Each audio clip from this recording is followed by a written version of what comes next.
talk to me about immigration and crime. What is it in general, and has it been getting better or worse, say, in the last 10 years? Yeah, so what we know is, first off, it's a little difficult to get reliable data on immigration and crime in the United States. And uh, on some ways, it's really good, on some ways, it's bad. So, for instance, if we take a look at incarceration rates as recorded by prisons and jails across the US and then reported in US Census and American Community Survey data, we see that immigrants in total are about less than half as likely to be in prison as native born Americans. And that includes immigration offenses, by the way. When you can break it down a little further into legal immigrants versus illegal immigrants, you find that illegal immigrants are about half as likely to be incarcerated, and legal immigrants are about half as likely again. So you have much lower incarceration rates for immigrants in the United States. Now, those are incarceration rates where we have to estimate who the illegal immigrants are. So it's not like you answer on a survey, yes, I'm an illegal immigrant to the US government, right? So we have to make some estimates. So that's a good critique. But there is one state that does record criminal convictions and arrests by immigration status, and that is the great state of Texas, which has the second highest illegal immigrant population.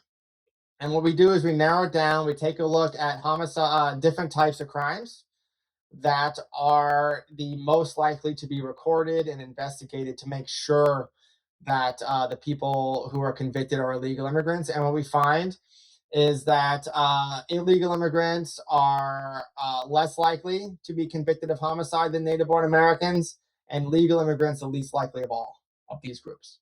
And so they're less likely to be criminals. And we've taken a look at every possible counter objection to this.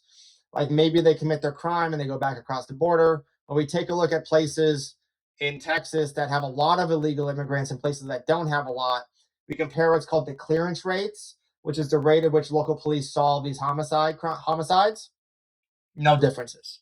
We would expect there to be a big difference if illegal immigrants commit a ton of murders and leave. We don't see that. And this holds for most other crimes in Texas that we have evidence for, right? So immigrants are less likely to be criminals in the United States, less likely to be convicted, less likely to be arrested. But if they are arrested, more likely to be convicted. So that's an interesting part right there. So if they're arrested, they're more likely to have done it than native born Americans are.